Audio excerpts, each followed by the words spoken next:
പത്തനംതിട്ട തണ്ണിത്തോട്ടിൽ കിണറ്റിൽ വീണ ആനയെ പുറത്തെടുക്കാനുള്ള ശ്രമം വന്ധ്യഘട്ടത്തിലേക്ക് കടക്കുകയാണ്. ഇന്നലെ രാത്രിയാണ് ഈ കുട്ടിയാന ആ കിണറ്റിൽ വീണുപോയത്. രക്ഷാപ്രവർത്തനത്തിന് തടസ്സമായി സ്ഥലത്ത് ഇപ്പോൾ ചെറിയ രീതിയിൽ മഴ പെയ്യുന്നുവെന്ന വിവരങ്ങൾ അറിയുന്നുണ്ട്. ഇപ്പോൾ കുട്ടിയാനയുടെ തുമ്പിക്കൈ പുറത്തേക്ക് വന്നു കഴിഞ്ഞു. അപ്പോൾ സോളാർ ഫെൻസിംഗ് അടക്കം തകർത്തിട്ടാണ് ഇത്തരം വന്യമൃഗങ്ങൾ പുറത്തേക്ക് വരുന്നത്. അപ്പോൾ ഇതിങ്ങനെ നിരന്തരം ഉണ്ടാവുകയാണ്. ഒരു ശാശ്വത പരിഹാരമാണ്. ശാശ്വത പരിഹാരം അതാണ് ഞാൻ പറഞ്ഞത്. ഇപ്പോൾ ഈ തൽക്കാലം നമുക്ക് ഈ സോളാർ ഫെൻസിംഗ് എന്ന് പറയുന്നത് എപ്പോഴും ഒരു അടിയന്തരമായിട്ട് നമുക്ക് ചെയ്യാവുന്ന ഒരു കാര്യമാണ്. അപ്പോൾ അതിനുശേഷം നമ്മൾ പിന്നെ ആ ഒരു ഭാഗത്ത് ഇപ്പം ട്രെഞ്ച് കൂടെ എടുത്തു കഴിഞ്ഞിട്ടുണ്ടെങ്കിൽ ഈ ഒരു വിഷയം അവസാനിപ്പിക്കാൻ കഴിയുമെന്നാണ് നമ്മൾ വിചാരിക്കുന്നത്. അപ്പോൾ ട്രെഞ്ചിന് ഇപ്പോൾ കുറച്ച് ഭാഗങ്ങളിൽ നമ്മൾ RKV സ്കീമിൽ ട്രെഞ്ച് എടുത്ത് തുടങ്ങിയിട്ടുണ്ട്. അപ്പോൾ അതിനോട് കണ്ടിന്യൂസ് ആയിട്ട് ബഹുമാനപ്പെട്ട MLA ആവശ്യപ്പെട്ടിട്ട് നമ്മളൊരു പദ്ധതി സമർപ്പിച്ചിട്ടുണ്ട്. അതും നമുക്ക് അനുവദിച്ച് കിട്ടുമെന്നാണ് കരുതുന്നത്. ഇല്ലെങ്കിൽ MLAയോട് തന്നെ ആവശ്യപ്പെട്ടിട്ട് അദ്ദേഹത്തിൻ്റെ ഫണ്ടിൻ്റെ സഹായത്തോടു കൂടി തന്നെ ട്രെഞ്ചിൻ്റെ ജോലികൾ ആരംഭിക്കുന്നതാണ്. നിലവിലില്ല, ഇതെല്ലാം തിരിച്ചു കയറ്റിയിട്ടുണ്ട്. നമ്മൾ ഉണ്ടായിരുന്ന ആന തിരിച്ചകത്തേക്ക് കയറിയിട്ടുണ്ട്.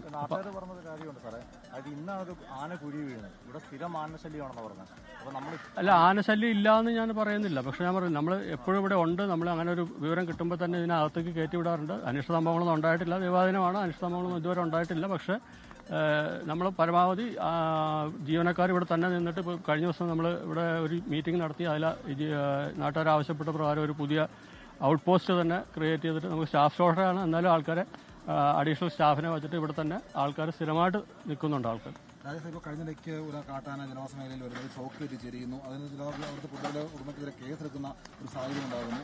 അപ്പോൾ ഈ ജനവാസ മേഖലയിലേക്ക് വരുന്ന കാട്ടാനകളാണ് ഇത്തരം ഓരോ കാര്യങ്ങൾ ഇങ്ങനെ ചെയ്തുകൊണ്ടിരിക്കുന്നത്. മനുഷ്യനെ കൊല്ലുന്നു, കൃഷി നശിപ്പിക്കുന്നു. ഇതിനകത്ത് എന്താണ് ശാശ്വത പരിഹാരം? അത് ഇതുവരെ ഇത്രയും കാലമായിട്ട് ഇങ്ങനെ പറഞ്ഞുകൊണ്ടിരിക്കുന്നു. അതല്ല ശാശ്വത പരിഹാരം, അത് തന്നെയാണ് ഞാൻ പറഞ്ഞത്. ഇത് നമ്മൾ അതിനെ വനാതിർത്തിയിൽ തടയുക എന്നുള്ളതാണ് എൻ്റെ ഇത്. അപ്പോൾ പക്ഷേ അത് പടിപടിയായിട്ട് നമുക്ക് ചെയ്യാൻ പറ്റില്ല. ഒരു സുപ്രഭാതത്തിൽ നമുക്ക് ഇതെല്ലാം കൂടെ ചെയ്ത് തീർക്കാൻ സാധിക്കില്ല. പക്ഷേ നമ്മൾ ചെയ്യാവുന്നതിൻ്റെ പരമാവധി സോളാർ ഫെൻസിങ്ങിൻ്റെ കാര്യങ്ങളെല്ലാം നമ്മൾ ചെയ്തുകൊണ്ടിരിക്കുന്നുണ്ട്. ഈ സോളാർ ഫെൻസിങ്ങിൽ എന്തോ ഇലക്ട്രിസിറ്റി അങ്ങനത്തെ എന്തോ ഒരു വിഷയമാണ് അന്ന് ഉണ്ടായെന്ന് ഞാൻ മനസ്സിലാക്കുന്നു. പക്ഷേ അത് ലീതലാണ്, ആനയ്ക്ക് ചത്തുപോകാൻ സാധ്യതയുണ്ട്. അപ്പോൾ അതുപോലുള്ള കാര്യങ്ങളൊന്നും ചെയ്യാതിരിക്കും. നമ്മൾ പരമാവധി ജനങ്ങളുടെ കൂടെ തന്നെ സ്റ്റാഫ് പൂർണ്ണമായിട്ടും ഉണ്ട്. ഗവൺമെൻറ്റും അതിന് വേണ്ടിയിട്ടുള്ള എല്ലാ നടപടികളും സ്വീകരിക്കുന്നുണ്ട്. അപ്പോൾ SKN റാന്നി DFO ആണ് ഇപ്പോൾ സംസാരിച്ചത്. അദ്ദേഹം പറയുന്നത് ജനങ്ങൾക്ക് ഉപകാരപ്രദമായ രീതിയിലുള്ള എല്ലാ കാര്യങ്ങളും ചെയ്യുന്നുണ്ട്. എന്തായാലും നമുക്ക് ഇനിയുള്ള ദൃശ്യങ്ങളിലേക്ക് പോകാം.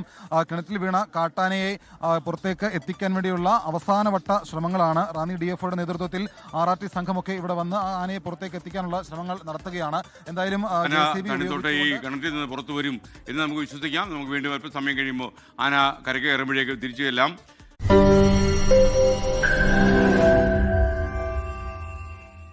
ലോകത്തെവിടെയായാലും ഏത് സമയത്തും 24 വാർത്തകളും ഓഗ്മെന്റഡ് റിയാലിറ്റി പാക്കേജുകളും എക്സ്പ്ലെയിനറുകളും വിശദമായി കാണാൻ ഞങ്ങളുടെ YouTube ചാനൽ നിങ്ങൾക്ക് സബ്സ്ക്രൈബ് ചെയ്യാം.